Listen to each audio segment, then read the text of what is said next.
them to keep. They have taken some of the devoted things. They have stolen, they have lied, they have put them.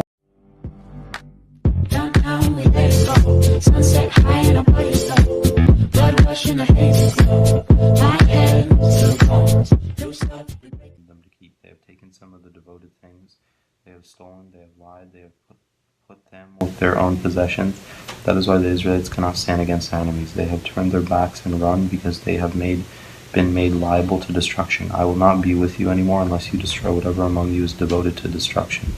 Go consecrate the people, tell them, consecrate yourselves in preparation for tomorrow, for this is what the Lord, the God of Israel says. There are devoted things among you, Israel. You cannot stand against your enemies until you remove them. In the morning, present yourselves tribe by tribe. The tribe the Lord chooses shall come forward, clan by clan. The Lord chooses shall come forward, family by family, and the family the Lord chooses shall come forward, man by man. Whoever is caught with the devoted thing shall be destroyed by fire, along with all that belongs to him. He has violated the covenant of the Lord and has done an outrageous thing in Israel. Early the next morning, Joshua had Israel come forward by tribes, and Judah was chosen. The clans of Judah came forward, and the Zerites were chosen. He had the clan of Zerites come forward by families, and Zimri was chosen. Joshua had his family come forward man by man, and Achan son of Carmi, the son of Zimri, the son of Zerah, of the tribe of Judah, was chosen. Then Joshua said to Achan, my son, give glory to the Lord, the God of Israel, and honor him. Tell me what you have done. Do not hide it from me. Achan replied, it is true, I have sinned against the Lord, the God of Israel. This is what I have done. When I saw in the plunder a beautiful robe from Babylonia, 200 shekels of silver, and a bar of gold weighing 50 shekels, I coveted them and took them. They are hidden in the ground inside my tent, with the silver underneath. So Joshua sent messengers, and they ran to the tent. There it was hidden in his tent with the silver underneath. They took the things from the tent and brought them to Joshua and all the Israelites and spread them out before the Lord. Then Joshua, together with all the Israelites, with all Israel, took Achan son of Zerah, the silver, the robe, gold bar, his sons and daughters, his cattle, donkeys, and sheep, his tent, and all that he had to the valley of Achor. Joshua said, why have you brought this trouble on us? The Lord will bring trouble on you today.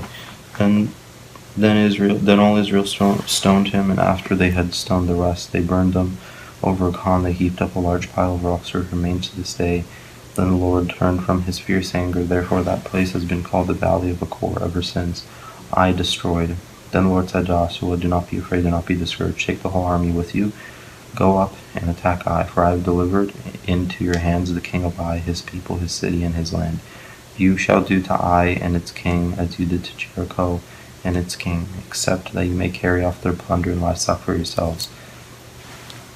Set up an ambush behind the city. So Joshua and the whole army moved out to attack Ai. He chose 30,000 of his best fighting men and sent them at night with these orders. Listen carefully. You are to set up an ambush behind the city. Do not go very far from it. All of you will be on the alert, and I and all those men with me will advance on the city. And when the men come out against us, as they did before, we will flee from them. They will pursue us until we have lured them away from the city, for they will say, they are running away from us as they did before. So when we will flee from them, you are to rise up from your ambush and take the city. The Lord your God will give it into your hand. When you have taken the city, set it on fire. Do what the Lord has commanded. See to it you have my orders. Then Joshua sent them off, and they went to the place of the ambush and lay in wait between Bethel and Ai, to the west of Ai. But Joshua spent that night with the people. Early the next morning Joshua mustered his army, and he and the leaders of Israel marched before them to Ai. The entire force that was with him marched up and approached the city and arrived in front of it. They set up a camp north of Ai, with the valley between them and the city. Joshua had taken about 5,000 men and set them in ambush between Bethel and Ai, to the west of the city, so that the soldiers took up their positions with the main camp to the north of the city and the ambush to the west of it. That night Joshua went into the valley. When the king of Ai saw this, he and all the men of the city hurried out early in the morning to meet Israel in battle at a certain place overlooking the Arabah. But he did not know that an ambush had set against him behind the city. Joshua and all of Israel let themselves be driven back before them, and they fled toward the wilderness. All the men of Ai were called to pursue them, and they pursued Joshua and were lured away from the city. Not a man remained in Ai or Bethel who did not go after Israel. They left the city open and went in pursuit of Israel. Then the Lord said to Joshua, hold out toward the Ai the javelin that is in your hand, for into your hand I will deliver the city.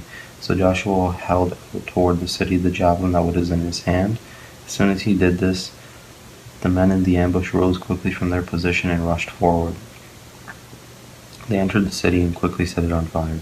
The men of Ai looked back and saw the smoke of the city rising up in the sky, but they had no chance to escape in any direction. The Israelites who had been fleeing toward the wilderness had turned back against their pursuers. For when Joshua and all of Israel saw that the ambush had taken the city, and that the smoke was going up from it, they turned around and attacked the men of Ai. Those in the ambush also came out of the city against them, so that they were caught in the middle with Israelites on both sides. Israel cut them down, leaving them neither survivors nor fugitives. But they took the king of Ai alive and brought him to Joshua. When Israel had finished killing all the men of Ai in the fields and in the wilderness where they had chased them, and when every one of them had been put to the sword, all the Israelites returned to Ai and killed those who were in it. 12,000 men and women fell that day, all the people of Ai, for Joshua did not draw back the hand that held out his javelin until he had destroyed all those who lived in Ai. But Israel did carry off for themselves the livestock and the plunder of the city, as the Lord had instructed Joshua. So Joshua burned Ai and made it a permanent heap of ruins, a desolate place to this day. He impaled the body of the king of Ai on a pole and left it there until evening. At sunset Joshua ordered to take the body from the pole and throw it down at the entrance of the city gate, and they raised a large pile of rocks over it, which remains to this day, the covenant renewed at Mount Ebal. Then Joshua built on Mount Ebal an altar to the Lord, the God of Israel, as Moses, the servant of the Lord, had commanded the Israelites. He built it according to what is written in the book of law of Moses, an altar of uncut stones on which no iron tool had been used. On it they offered to the Lord burnt offerings and sacrificed fellowship offerings. There in the presence of the Israelites, Joshua wrote on the stones a copy of the law of Moses. All the Israelites with their elders, officials, and judges were standing on both sides of the ark of the covenant of the Lord, facing the Levitical priests who carried it. Both the foreigners living among them and the native born were there. Half of the people stood in front of Mount Gerizim, and half of them in front of Mount Ebal, and as Moses, the servant of the Lord, had formerly commanded when he gave instructions to bless the people of Israel. Afterward Joshua read all the words of the law, of the blessings and of the curses, just as it is written in the book of the law. There was not a word of all that Moses had commanded that Joshua did not read to the whole assembly of Israel, including the women and children and the foreigners who lived among them. The Gibeonite deception.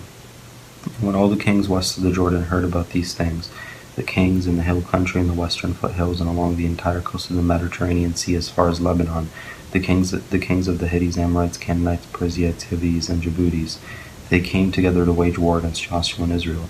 However, when the people of the Gibeon heard what Joshua had done to Jericho and Ai, they resorted to a ruse. They went as a delegation whose donkeys were loaded with worn-out sacks and old wineskins, cracked and mended. They put on worn and patched sandals on their feet and wore old clothes. All the bread of their food supply was dry and moldy. Then they went to Joshua in the camp at Gilgal and said to him and the Israelites, "We have come from a distant country, make a treaty with us." The Israelites said to the Hivites, "But perhaps you live near us, so how can we make a treaty with you?" "We are your servants," they said to Joshua.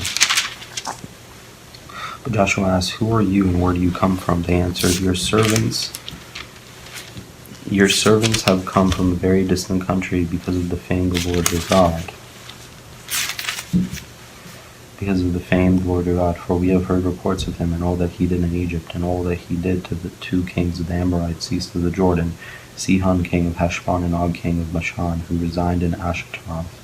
And our elders and all those living in our country said to us, Take provisions for your own journey, go and meet them and say to them, We are your servants, make a treaty with us.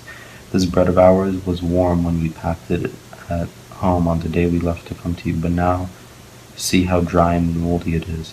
And these wineskins that we filled were new, but see how cracked they are, and our clothes and sandals are worn out by the very long journey. The Israelites handled their position, but did not inquire of the Lord. Then Joshua made a treaty of peace with them and to let them live, and the leaders of the assembly ratified it by oath. 3 days after they made the treaty with the Gibeonites, the Israelites heard that they were neighbors living near them. So the Israelites set out, and on the 3rd day came to their cities, Gibeon, Kafir, Beethroth, and Kiriath Jearim. But the Israelites did not attack them, because the leaders of the assembly had sworn an oath to them by the Lord, the God of Israel. The whole assembly grumbled against the leaders, but all the leaders answered, We had given them our oath, the Lord, the God of Israel, and we cannot touch them now. This is what we will do to them. We will let them live so that God's wrath will not follow us for breaking the oath we swore to them. They continued to let them live, but let them be woodcutters and water carriers in the service of the whole assembly. So the leaders promised to them